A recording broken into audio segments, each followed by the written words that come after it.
not as new. Jose on board.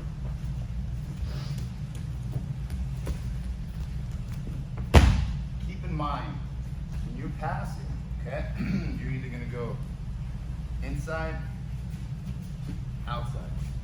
If you're inside, okay, you're either gonna go, let's say, over, okay, or you're gonna go under.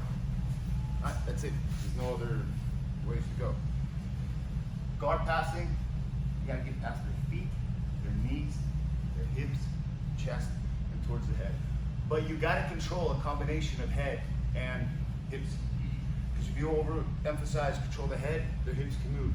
If you overemphasize controlling the hips, their head can move. And if their head can move, their hips can move. So you have to control the hips, okay? So one common thing that is important to do is jam the hips and just walk to the side here, okay?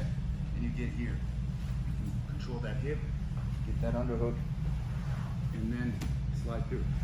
But he's not gonna just sit here and do that. However, one thing that you gotta keep in mind is when you're on the bottom playing guard, this right here is your optimal position.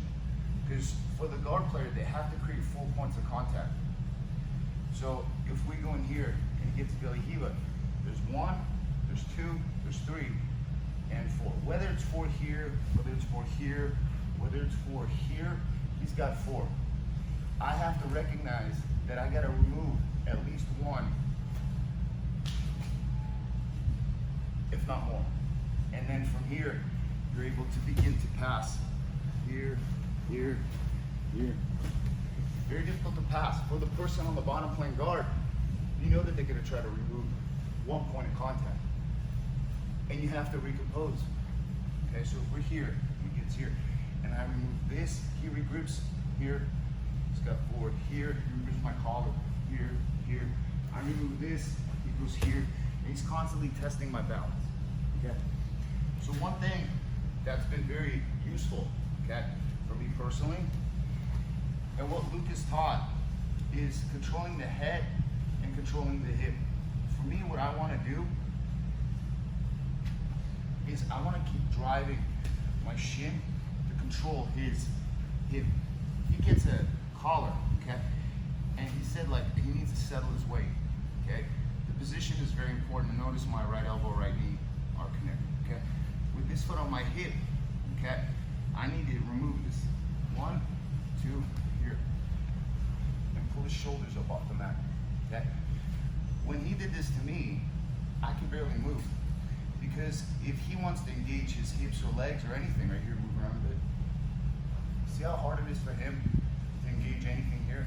In order to engage your hips, you in essence have to push off your shoulders and to push away here and begin to pull me, push me, okay? I don't want my weight too far forward, but I don't want my weight too far back, okay? So as he's in a daily hiva here, okay?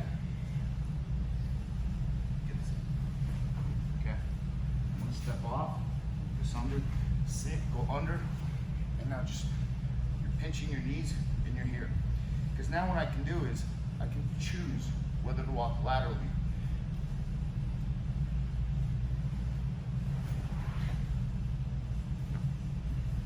And you're gonna control the head here, control the hip, and go here. And collect the hips here, here, here. Okay, because I have a balance control of head and hips, okay? Even though I know that my arm, he could maybe crank it for a straight arm like here, I know that I can go deeper and control the hips. You can always bring it up over and still control hips and head.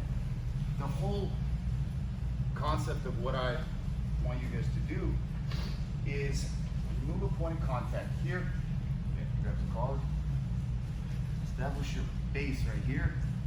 He's got his foot on the hip. I'm gonna back up. 1, 2, 3, sit. Your knees pinch and pull the head off the mat. The shoulders off the mat. Okay. From here, I can do a couple things. I can sit here and I can begin to move towards my right. Bring my elbow in here, jam this here, and again, control the head, control his hips. And now I'm just gonna improve my position.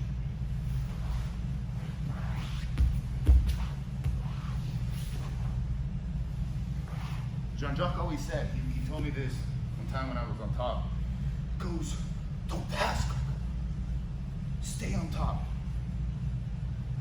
and improve your position. Don't pass. And I'm like, I don't even know what that means. But what he meant is, instead of thinking passing, when you think passing, I think, there's a lot to think about. All I want to think about is this. I want to be on top and I want to stay on top. That's the concept that I want. And I want my elbows and knees more so connected here so that I am more so strong when I'm balled up. But I have to keep in mind that I need to stay on top and improve my position. Stay on top and improve my position. If you're hyper-focused on guard passing, it's too much to calculate in the process. Okay, well, I gotta do this or that. Stay on top and improve the position. Because the improvement of that position, your priority is to stay on top. Position is your main objective. What good is my guard pass if I get swept, if I lose my balance? I gotta improve my position, and incrementally, that will turn into a guard pass. Mentally, it's a lot easier to process, including one other thing that helped me. I just thought of this when I was white belt. Whatever's good for him is bad for me. If I turn whatever's good for him into good for me, it will turn automatically bad for him. There's no real in between. So if I do this, what's good for him is this. Right away, it turns in good for me. And I'm here. He can re-grip me right here, okay? Okay? He also controlled the hip right here, okay? And kept this pull. Because what he also did was this.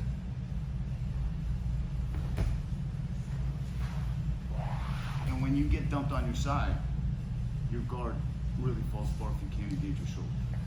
But that double collar grip was horrible. It's like 125 pounds. I couldn't even move. Person has the daily heave or whatever it may be.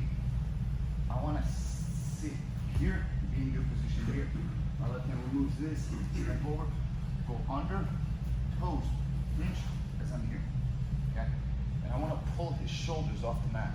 It really is very difficult for the person on the bottom to engage anything while you're ahead of him and my knees are pinching. Because if I want to, I can begin to now slide my knee through here. I can go 3/4 mount. I can go to knee cut. And you have options with that log splitting guard pass. And that thing works very well. Because as you hear, so he's got good grip right there, good grip. I have a good base right here, because if he starts pushing, pulling, see how his head's off the mat already? Go under here, and now I begin to pull my knee through here, let it out right here. And over here, and I want to back up to his hips and collect the hips more so, like so. Okay? So just get that double sleeve control. You know? Because you're gonna be in this position, okay? Here, here, here. And keep your elbows and knees connected. Because here, I can tilt them that way, expose that knee, keep driving it down. And then you control this right here.